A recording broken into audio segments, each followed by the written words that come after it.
Hello everyone, good evening, सत श्री अकाल। कैसे हैं आप लोग। तो दोस्तों, मैं आपका दोस्त प्रवीण सर आप सभी लोगों का स्वागत करता हूं Shashi GS academy and Shashi group of education में।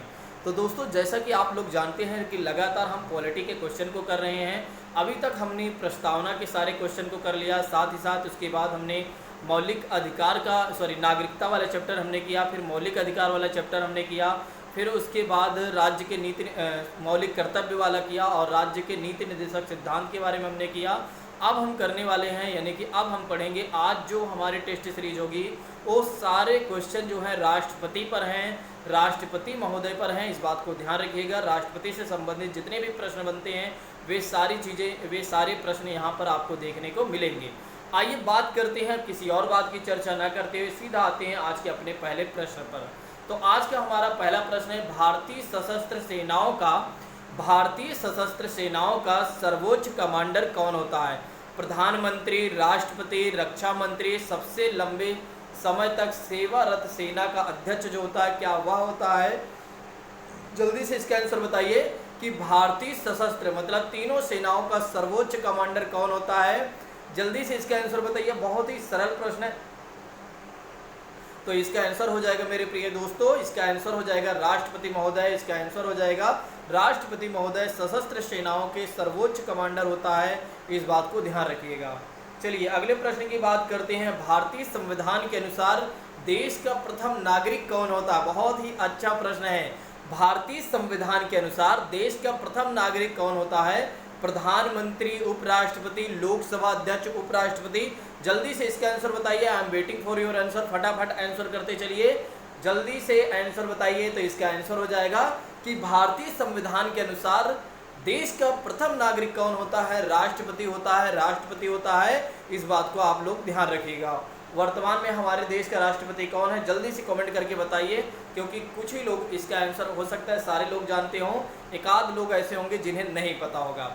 चलिए बात करते हैं भारतीय राष्ट्रपति के सर्वसम्मति से चुने जाने का अभी तक एकमात्र उदाहरण मिला हुआ है, जो एक बार हार गए थे और दोबारा जो थे वो निर्विरोध चुने गए थे। जल्दी से इसका आंसर बताइए। तो पहला ऑप्शन कहता है नीलम संजीव रेड्डी, दूसरा ऑप्शन कहता है डॉक्टर जाकिर हुसैन, तीसरा ऑप्शन कहता है डॉक्टर एस राधाकृष्णन और चौथा ऑप्शन क्या कहता है, डॉक्टर राजेंद्र प्रसाद। जल्दी से इसका आंसर बताइए। बहुत ही सरल प्रश्न है, जल्दी से इसका आंसर बताइए मेरे प्रिय साथियों। तो इसका आंसर हो जाएगा नीलम संजीव रेड्डी। एक ऐसे राष्ट्रपति हैं भारत के जो एक बार चुनाव लड़ने के बाद हार गए थे और दोबारा सर्वसम्मति से उन्हें निर्विरोध चुन लिया गया था। यानी कि उनके विपक्ष में कोई नहीं था। चलिए अगले प्रश्न की बात करते हैं। काफ़ी अच्छा प्रश्न है। तो संघ की कार्यपालिका की शक्ति किसमें निहित होती है। संसद में, मंत्री परिषद में, राष्ट्रपति में, प्रधानमंत्री में। जल्दी से इसका आंसर बताइए कि संघ की कार्यपालिका शक्ति किसमें निहित होती है। संसद में, मंत्री परिषद में, राष्ट्रपति में, प्रधानमंत्री में। जल्दी से इसका आंसर बताइए मेरे प्रिय साथियों। तो इसका आंसर हो जाएगा राष्ट्रपति में। तो संघ की कार्यपालिका की शक्ति किसमें निहित होती है, प्रेसिडेंट में होती है, यानी कि राष्ट्रपति में होती है। चलिए अगले प्रश्न की बात करते हैं। काफ़ी अच्छा प्रश्न है। भारत के राष्ट्रपति को उनके पद से कौन हटा सकता है। लोकसभा, संसद, भारत के मुख्य न्यायाधीश, भारत के प्रधानमंत्री। जल्दी से इसका आंसर बताइए कि भारत के राष्ट्रपति को उनके पद से कौन हटा सकता है। भारत के राष्ट्रपति को उनके पद से कौन हटा सकता है। संसद हटा सकती है। कौन हटा सकती है, संसद हटा सकती है। इस बात को ध्यान रखिएगा। चलिए अगले प्रश्न की बात करते हैं। भारत में कार्यपालिका का अध्यक्ष कौन होता है। भारत में कार्यपालिका का अध्यक्ष कौन होता है। भारत का मुख्य सचिव, विरोधी दल का नेता, प्रधानमंत्री, राष्ट्रपति। जल्दी से इसका आंसर बताइए, जल्दी से इसका आंसर बताइए। तो इसका आंसर हो जाएगा मेरे प्रिय साथियों राष्ट्रपति। तो भारत में कार्यपालिका का अध्यक्ष कौन होता है, राष्ट्रपति। कार्यपालिका का अध्यक्ष कौन होता है, यानी हेड कौन होता है, राष्ट्रपति होता है। इस बात को ध्यान रखिएगा। चलिए अगले प्रश्न की बात करते हैं। भारत के चौथे राष्ट्रपति कौन थे। फखरुद्दीन अली अहमद और दूसरा ऑप्शन कहता है डॉक्टर जाकिर हुसैन, तीसरा ऑप्शन कहता है डॉक्टर एस राधाकृष्णन और चौथा ऑप्शन कहता है वीवी गिरी। जल्दी से इसका आंसर बताइए, फटाफट आंसर बताते चलिए। तो इसका आंसर हो जाएगा भारत के चौथे राष्ट्रपति कौन थे, वीवी गिरी थे। इस बात को ध्यान रखिएगा। नेक्स्ट प्रश्न की बात करते हैं कि लोकसभा द्वारा लोकसभा द्वारा पारित विधेयक यदि राष्ट्रपति लोकसभा को पुनर्विचार के लिए लौटाता है और लोकसभा उसे पूर्ववत पास करके राष्ट्रपति के पास भेज देती है, तो उसे राष्ट्रपति उस विधेयक को क्या करेगा? सुप्रीम कोर्ट की अनुमति लेगा, राष्ट्रपति अनुमति दे देगा, पुनः स्पष्टीकरण की मांग कर सकता है या पुनः लौटा सकता है। जल्दी से बताइए इसका आंसर। अगर कोई विधेयक है राष्ट्रपति के पास जाता है, लोकसभा से पास होकर, यदि राष्ट्रपति उसे दोबारा भेज देते हैं, फिर लोकसभा क्या करती है? लोकसभा क्या करता है कि उसे दोबारा क्या करता है, या तो संशोधित करता है या यूं ही लाकर दोबारा दे देता है। तो राष्ट्रपति क्या करेगा इस संदर्भ में? इस विधेयक को क्या करेगा? अनुमति राष्ट्रपति को देना ही पड़ेगा। राष्ट्रपति को अनुमति देना पड़ता है, यानी कि सिग्नेचर करना पड़ता है। इस बात को ध्यान रखिएगा। चलिए अगले प्रश्न की बात करते हैं। जब राष्ट्रपति मृत्यु, त्यागपत्र, पदच्युत या अन्य कारणों से अपने कर्तव्य को नहीं निभा सकता है, तो उपराष्ट्रपति कितने समय तक राष्ट्रपति के रूप में कार्य करता है? 6 माह, 1 वर्ष, 1.5 वर्ष और 5 वर्ष। जल्दी से इसका आंसर बताइए। जब राष्ट्रपति मृत्यु, त्यागपत्र, पदच्युत या अन्य कारणों से अपने कर्तव्यों को नहीं निभा सकता है, तो उपराष्ट्रपति कितने समय तक राष्ट्रपति के पद पर कार्य करता है? जल्दी से इसका आंसर बताइए। बहुत ही अच्छा प्रश्न है, जल्दी से इसका आंसर बताइए। तो 6 महीने तक उपराष्ट्रपति क्या कर सकता है? राष्ट्रपति के पद पर रह सकता है, उसके बाद चुनाव होगा। चलिए अगले प्रश्न की बात करते हैं और नए राष्ट्रपति आएंगे। नेक्स्ट प्रश्न की बात करते हैं। राष्ट्रपति को लोकसभा में किन 2 सदस्यों को राष्ट्रपति क्या करता है? लोकसभा में किन 2 सदस्यों को मनोनीत करता है या मनोनीत करने का अधिकार है? अल्पसंख्यक, एंग्लो इंडियन, विशिष्ट क्षेत्र के व्यक्ति और राष्ट्रपति की इच्छा पर निर्भर करता है। तो राष्ट्रपति को लोकसभा में 2 सदस्यों को मनोनीत करने का अधिकार है। जल्दी से इसका आंसर बताइए। बहुत ही अच्छा प्रश्न है। तो इसका आंसर हो जाएगा मेरे प्रिय साथियों कि राष्ट्रपति को लोकसभा में किन 2 सदस्यों को मनोनीत करने का अधिकार है? 2 एंग्लो इंडियन। और राज्यसभा में कितने सदस्यों को? 12 सदस्यों को राष्ट्रपति मनोनीत करता है। और यहाँ पर लोकसभा में 2 सदस्यों को मनोनीत करता है, यानी नॉमिनेटेड करता है। इस बात को आप लोग ध्यान रखिएगा। चलिए अगले प्रश्न की बात करते हैं। राष्ट्रपति को निम्नलिखित में से कौन सा पद और गोपनीयता की शपथ कौन दिलाता है? राष्ट्रपति को निम्नलिखित में से कौन पद और गोपनीयता की शपथ दिलाता है? महाअधिवक्ता, अटॉर्नी जनरल ऑफ इंडिया, प्रधानमंत्री और भारत के मुख्य न्यायाधीश। जल्दी से इसका आंसर बताइए कि राष्ट्रपति को शपथ कौन दिलाता है उनके पद और गोपनीयता की? बहुत ही अच्छा प्रश्न है, बहुत ही सरल प्रश्न है। तो इसका आंसर हो जाएगा मेरे प्रिय साथियों कि राष्ट्रपति महोदय को उनके पद और गोपनीयता की शपथ कौन दिलाता है? भारत का मुख्य न्यायाधीश। अगर भारत के मुख्य न्यायाधीश नहीं है तो कौन दिलाएगा? जल्दी से कमेंट करके इसका आंसर बताइए। अगर भारत के मुख्य न्यायाधीश नहीं है तो राष्ट्रपति को उनके पद और गोपनीयता की शपथ कौन दिलाएगा? जल्दी से आंसर बताइए। चलिए भारत के राष्ट्रपति ने, नेक्स्ट प्रश्न की बात करते हैं। भारत के राष्ट्रपति ने जिस एकमात्र मामले में पॉकेट वीटो शक्ति का प्रयोग किया था वह विधेयक कौन सा था? दहेज प्रतिषेध विधेयक। दूसरा ऑप्शन कहता है भारतीय डाकघर संशोधन अधिनियम। तीसरा ऑप्शन कहता है पेप्सी विनियोग विधेयक। और चौथा ऑप्शन कहता है हिंदू कोड बिल। जल्दी से इसका आंसर बताइए। बहुत ही सरल प्रश्न है, जल्दी से इसका आंसर बताइए। तो इसका आंसर हो जाएगा मेरे प्रिय साथियों कि भारत के राष्ट्रपति ने एकमात्र ऐसे विधेयक के मामले में पॉकेट वीटो का प्रयोग किया था सबसे पहले, वो था भारतीय डाकघर संशोधन अधिनियम। इस बात को ध्यान रखिएगा। चलिए अगले प्रश्न की बात करते हैं। अगला प्रश्न क्या कह रहा है कि कार्यकाल पूर्ण होने से पहले भारत के राष्ट्रपति को उनके पद से कौन हटा सकता है? जल्दी से इसका आंसर बताइएगा कि कार्यकाल को पूर्ण होने से पहले, यानी कार्यकाल पूर्ण होने से पहले, मान देखिए उनका कार्यकाल कितने वर्ष का होता है? 5 वर्ष का। यदि उनके 5 वर्ष पूरा होने से पहले यदि उन्हें हटाना चाहते हैं तो कौन हटा सकता है? प्रधानमंत्री, उपराष्ट्रपति, उच्चतम न्यायालय के मुख्य न्यायाधीश या संसद द्वारा महाभियोग लगाकर। जल्दी से इसका आंसर बताइए। तो इसका आंसर हो जाएगा मेरे प्रिय साथियों, इसका आंसर हो जाएगा कि यदि राष्ट्रपति महोदय को हटाना है तो उनको महाभियोग की प्रक्रिया द्वारा अनुच्छेद 61 के तहत संसद द्वारा उन्हें हटाया जा सकता है। इस बात को आप लोग ध्यान रखिएगा। चलिए अगले प्रश्न की बात करते हैं। संविधान के उल्लंघन के लिए राष्ट्रपति के विरुद्ध अभियोग कार्यवाही किसमें शुरू की जा सकती है? उच्चतम न्यायालय में, संसद के किसी भी सदन में, राज्यसभा में या लोकसभा में। यानी कि यहाँ पर कहा जा रहा है यदि राष्ट्रपति महोदय को हटाना है तो उनको हटाने के लिए जो महाभियोग की प्रक्रिया चालू करना है कहाँ से की जा सकती है, यानी कि कहाँ से शुरुआत की जा सकती है? पहला ऑप्शन है उच्चतम न्यायालय, दूसरा ऑप्शन है संसद के किसी भी सदन में, और तीसरा ऑप्शन कहता है राज्यसभा, और चौथा ऑप्शन कहता है लोकसभा।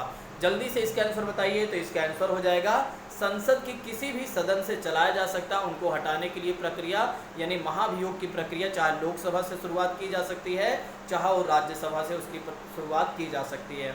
चलिए अगले प्रश्न की बात करते हैं कि राष्ट्रपति द्वारा जारी एक अध्यादेश संसद के सत्र शुरू होने के बाद कितने समय तक रखा जाना आवश्यक है? 1 माह तक, 6 सप्ताह तक, और 6 माह तक, 8 माह तक। जल्दी से इसका आंसर बताइए। बहुत ही सरल प्रश्न है, कुछ ही छात्र इसका आंसर कर पाएंगे, भले ही सरल है।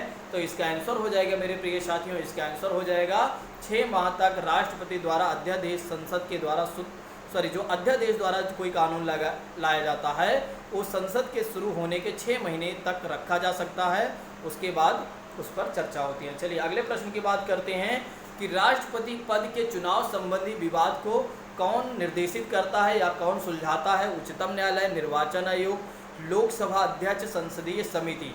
अगर राष्ट्रपति के पद से या चुनाव से राष्ट्रपति के पद से संबंधित यानी चुनाव से संबंधित कोई विवाद होता है तो उसको कौन देखता है, यानी कि कौन निपटारा करवाता है? जल्दी से इसका आंसर बताइए। तो इसका आंसर हो जाएगा उच्चतम न्यायालय। कौन करवाता है? उच्चतम न्यायालय करेगा। कौन करेगा इस विवाद का निर्णय? वो है उच्चतम न्यायालय। नेक्स्ट प्रश्न की बात करते हैं, भारत के किस राष्ट्रपति की मृत्यु उसके कार्यकाल पूर्व होने से पहले ही हो गई थी? V V Giri, doctor Zakir Hussain, doctor S Radhakrishnan और डॉक्टर राजेंद्र प्रसाद। जल्दी से इसका आंसर बताइए कि भारत के किस राष्ट्रपति की मृत्यु कार्यकाल पूरा होने से पहले ही हो गई थी? जल्दी से इसका आंसर बताइए। तो डॉक्टर जाकिर हुसैन। तो डॉक्टर जाकिर हुसैन के राष्ट्रपति थे जिनका कार्यकाल पूरा होने से पहले ही उनके कार्यकाल में ही उनकी मृत्यु हो गई थी। चलिए अगले प्रश्न की बात करते हैं कि राष्ट्रपति पद का चुनाव संचालित किया जाता है किसके द्वारा? राष्ट्रपति पद का चुनाव संचालित किया जाता है किसके द्वारा? जल्दी से आंसर बताइए। संसदीय मामलों के मंत्री द्वारा, निर्वाचन आयोग द्वारा, प्रधानमंत्री द्वारा, लोकसभा अध्यक्ष द्वारा। लोकसभा अध्यक्ष द्वारा। जल्दी से इसका आंसर बताइए। तो राष्ट्रपति का पद चुनाव संचालित किया जाता है किसके द्वारा? निर्वाचन आयोग के द्वारा। निर्वाचन आयोग के द्वारा, इस बात को ध्यान रखिएगा। चलिए अगले प्रश्न की बात करते हैं। काफ़ी अच्छा प्रश्न है कि निम्नलिखित में से भारत का राष्ट्रपति किसकी नियुक्ति नहीं करता है? जल्दी से इसका आंसर बताइए। तो मुख्य निर्वाचन आयुक्त, राज्यपाल, राज्यों के राज्यपाल, प्रधानमंत्री, उपराष्ट्रपति। जल्दी से इसका आंसर बताइए। तो इसका आंसर हो जाएगा दोस्तों कि राष्ट्रपति उपराष्ट्रपति का एक तरीके से क्या नहीं करता है? नियुक्ति नहीं करता है, इस बात को ध्यान रखिएगा। बाकी सभी की नियुक्ति करता है। नेक्स्ट प्रश्न की बात करते हैं कि जब राष्ट्रपति तथा उपराष्ट्रपति के पद पर कोई भी कार्यरत ना हो, यानी कि जब राष्ट्रपति का पद खाली हो जाए, उपराष्ट्रपति का पद भी खाली हो जाए, या उनके स्थान पर राष्ट्रपति के रूप में कौन कार्य करेगा? यानी कि राष्ट्रपति का पद अगर खाली हो जाता है तो उपराष्ट्रपति भी नहीं रहते हैं, तो उनके स्थान पर कौन बैठेगा? यानी कि राष्ट्रपति के पद पर। जल्दी से इसका आंसर बताइए। भारत के नियंत्रक एवं महालेखा परीक्षक, लोकसभा अध्यक्ष, भारत का मुख्य न्यायाधीश और भारत के प्रधानमंत्री। जल्दी से इसका आंसर बताइए। तो इसका आंसर हो जाएगा भारत का मुख्य न्यायाधीश। इस बात को ध्यान रखिएगा। भारत का मुख्य न्यायाधीश, यदि राष्ट्रपति अपने पद पर नहीं है और उपराष्ट्रपति भी उनके पद पर नहीं बैठे हैं, यदि वे भी नहीं हैं तो कौन बैठेगा? सुप्रीम कोर्ट का मुख्य न्यायाधीश, यानी सुप्रीम कोर्ट का मुख्य न्यायाधीश राष्ट्रपति के पद पर बैठेगा, यानी कार्य करेगा। नेक्स्ट क्वेश्चन की बात करते हैं। निम्नलिखित में से कौन अनुसूचित क्षेत्रों में परिवर्तन करने के लिए संवैधानिक तौर पर सशक्त है? निम्नलिखित में से कौन अनुसूचित क्षेत्रों में परिवर्तन करने के लिए संवैधानिक तौर पर सशक्त है? भारत के राष्ट्रपति, भारत के प्रधानमंत्री, उच्चतम न्यायालय और उच्च न्यायालय। जल्दी से आंसर बताइए। बहुत ही सरल प्रश्न है, जल्दी से इसका आंसर बताइए मेरे प्रिय साथियों। तो इसका आंसर हो जाएगा भारत के राष्ट्रपति को संवैधानिक तौर पर यह अधिकार दिया गया है कि जो अनुसूचित क्षेत्र हैं उनमें किसी भी प्रकार के परिवर्तन करना चाहते हैं तो वे परिवर्तन कर सकते हैं। चलिए अगले प्रश्न की बात करते हैं कि भारत के राष्ट्रपति को किस प्रकार चुना जाता है? जनता के द्वारा, एकल हस्तांतरणीय वोट द्वारा, द्वितीय निर्वाचन प्रणाली द्वारा, या सभी विकल्प सही हैं। जल्दी से आंसर बताइए, जल्दी से आंसर बताइए। बहुत ही अच्छा और सरल प्रश्न है, तो इसका आंसर हो जाएगा भारत के राष्ट्रपति को किस प्रकार चुना जाता है? एकल हस्तांतरणीय वोट द्वारा, एकल हस्तांतरणीय वोट द्वारा, इस बात को ध्यान रखिएगा।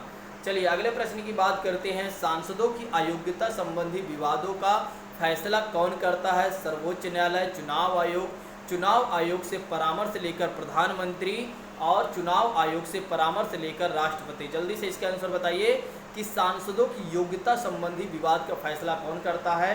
तो इसका आंसर हो जाएगा चुनाव आयोग से परामर्श लेकर राष्ट्रपति करता है। इस बात को ध्यान रखिएगा, जो सांसद होते हैं उनकी अयोग्यता से संबंधित। नेक्स्ट प्रश्न की बात करते हैं कि निम्नलिखित में से कौन भारत में राष्ट्रीय आपातकाल घोषित कर सकता है? राष्ट्रपति, प्रधानमंत्री, केंद्रीय मंत्रिपरिषद, भारतीय सर्वोच्च न्यायालय। जल्दी से इसका आंसर बताइए। बहुत ही सरल प्रश्न है, तो इसका आंसर हो जाएगा मेरे प्रिय साथियों, राष्ट्रपति द्वारा राष्ट्रीय आपातकाल घोषित किया जा सकता है।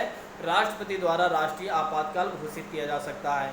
नेक्स्ट प्रश्न की बात करते हैं कि निम्नलिखित में से किसकी नियुक्ति भारत का राष्ट्रपति करता है? भारत का महान्यायवादी, नियंत्रक एवं महालेखक परीक्षक, एक राज्य का राज्यपाल, या उपरोक्त सभी। जल्दी से इसका आंसर बताइए कि किसकी नियुक्ति भारत का राष्ट्रपति करता है? तो इसका आंसर हो जाएगा कि भारत का महान्यायवादी की भी नियुक्ति कौन करता है? राष्ट्रपति करता है। सीएजी की भी नियुक्ति कौन करता है? राष्ट्रपति। और राज्यों के राज्यपाल की भी नियुक्ति कौन करता है? राष्ट्रपति महोदय करते हैं। नेक्स्ट प्रश्न की बात करते हैं। लोकसभा में राष्ट्रपति के द्वारा कितने सदस्य मनोनीत किए जाते हैं? 2 सदस्य, 3 सदस्य, 11 सदस्य और 12 सदस्य। जल्दी से इसका आंसर बताइए। बहुत ही सरल प्रश्न है, अभी ही इसका उत्तर मैंने आपको बताया था, तो इसका आंसर हो जाएगा लोकसभा में राष्ट्रपति के द्वारा कितने सदस्यों को मनोनीत किया जाता है? 2 सदस्यों को मनोनीत किया जाता है। इस बात को ध्यान रखिएगा। चलिए अगले प्रश्न की बात करते हैं। निम्नलिखित में से कौन भारत में वित्तीय आपातकाल घोषित किया जाता है? उच्च न्यायालय के न्यायाधीश, सर्वोच्च न्यायालय के न्यायाधीश, भारत के राष्ट्रपति और भारत के प्रधानमंत्री। निम्नलिखित में से कौन भारत में वित्तीय आपातकाल घोषित करता है? तो इसका आंसर हो जाएगा वित्तीय आपातकाल कौन घोषित करता है? राष्ट्रपति करता है। मैंने आपको कल बताया था कल की क्लास में कि राष्ट्रपति के पास इमरजेंसी 3 पावर हैं, 352, अनुच्छेद 352, अनुच्छेद 356 और अनुच्छेद 360। इस बात को ध्यान रखिएगा। तो 360 के तहत राष्ट्रपति महोदय क्या करते हैं?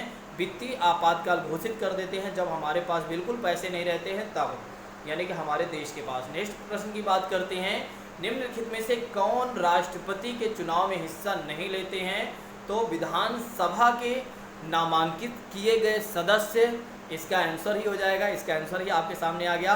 तो इसका आंसर हो जाएगा विधानसभा के नामांकित किए गए सदस्य जो होते हैं वे राष्ट्रपति के निर्वाचन में भाग नहीं लेते हैं। अब कौन कौन भाग लेते हैं ये भी समझ लीजिए यहीं पर। तो दिल्ली तथा पुडुचेरी विधानसभा के जो सदस्य होते हैं वे भी क्या सदस्य निर्वाचित राष्ट्रपति के निर्वाचन में भाग लेते हैं, और विधानसभा के चुने हुए जितने सदस्य होते हैं वे भी राष्ट्रपति के निर्वाचन में भाग लेते हैं। और इतना ही नहीं, दोनों सदनों के जो सदस्य चुने जाते हैं, निर्वाचित होते हैं, वे भी राष्ट्रपति के निर्वाचन में भाग लेते हैं। दोनों सदनों से तात्पर्य हो जाता है कि लोकसभा और राज्यसभा, इस बात को ध्यान रखिएगा। चलिए अगले प्रश्न की बात करते हैं कि राष्ट्रपति के चुनाव के लिए निर्वाचक मंडल में होते हैं। अभी इसका आंसर मैंने आपको बताया था, अगर आप चाहें तो इसका आंसर दे सकते हैं। तो पहला ऑप्शन कहता है संसद के सभी सदस्य तथा विधानसभाओं तथा परिषदों के सभी सदस्य। दूसरा ऑप्शन कहता है संसद के दोनों सदनों तथा विधानसभाओं के निर्वाचित सदस्य। फिर तीसरा ऑप्शन कहता है कि संसद के दोनों सदनों के सभी सदस्य।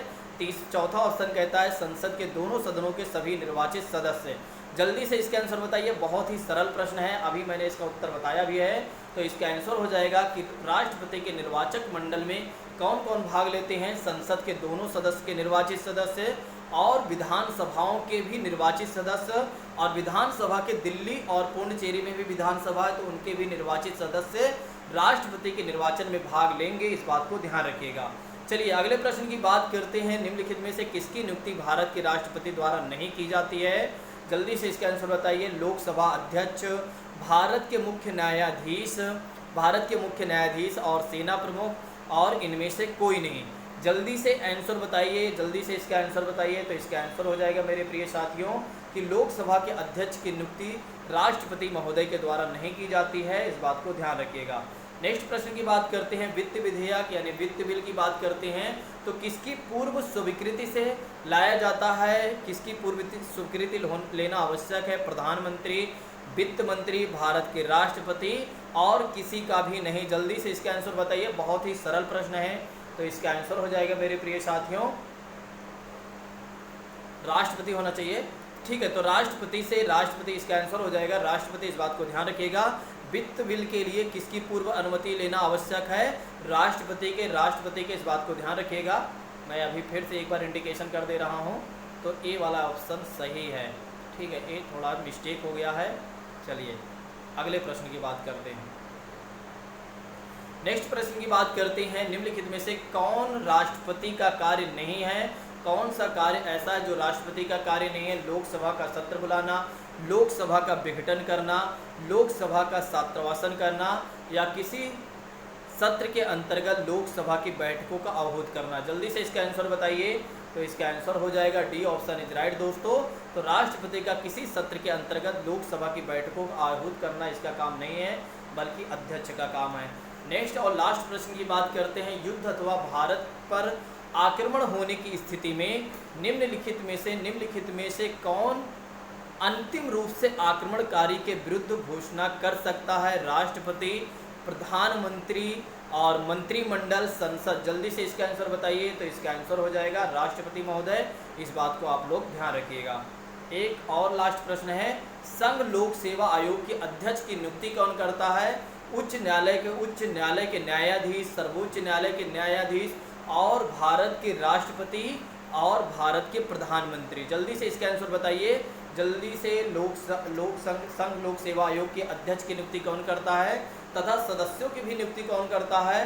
वो राष्ट्रपति महोदय ही करता है या राष्ट्रपति महोदय ही करते हैं।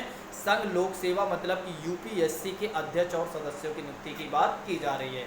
नेक्स्ट प्रश्न की बात करते हैं, भारत के राष्ट्रपति को उसके पद से हटाया जा सकता है संसद द्वारा और भारत के मुख्य न्यायाधीश द्वारा, लोकसभा के द्वारा और भारत के प्रधानमंत्री द्वारा। तो जल्दी से इसका आंसर बताइए। तो इसका आंसर हो जाएगा संसद के द्वारा राष्ट्रपति महोदय को उनके पद से हटाया जा सकता है, इस बात को ध्यान रखिएगा। तो दोस्तों जैसा कि आप सभी लोगों ने देखा, जितने भी क्वेश्चन बन रहे थे पॉलिटी में राष्ट्रपति महोदय से, वे सारे क्वेश्चन मैंने आपको दिखाया कि बस इससे इतर आपके एग्जाम में कुछ भी नहीं पूछा जाएगा। आप भारत के कोई भी एग्जाम दीजिए, ठीक है, अगर उसमें जीके जीएस से रिलेटेड यानी कि पॉलिटी से प्रश्न आ रहे हैं या राष्ट्रपति से प्रश्न आ रहे हैं, तो आप ये मान के चलिए आपके एक भी प्रश्न गलत नहीं होंगे। ठीक है, तो दोस्तों यदि आपको वीडियो अच्छी लगी तो आप लोग, क्लास अच्छी लगी तो आप लोग क्लास को जरूर शेयर कर दीजिएगा और साथ ही साथ कमेंट भी करिएगा लास्ट में, यानी कि क्लास ख़त्म होने के बाद ही करिएगा, ताकि आपके जो कमेंट है मैं पढ़ सकूं। अगर लाइव चैट में ही आप देते हैं तो क्या हो जाता है कि आपके चैट को यूट्यूब हटा देता है, तो इस बात को ध्यान रखिएगा। तो आज की क्लास को हम यहीं पर स्थगित करते हैं। Thank you so much. जय हिंद दोस्तों, take care all of you.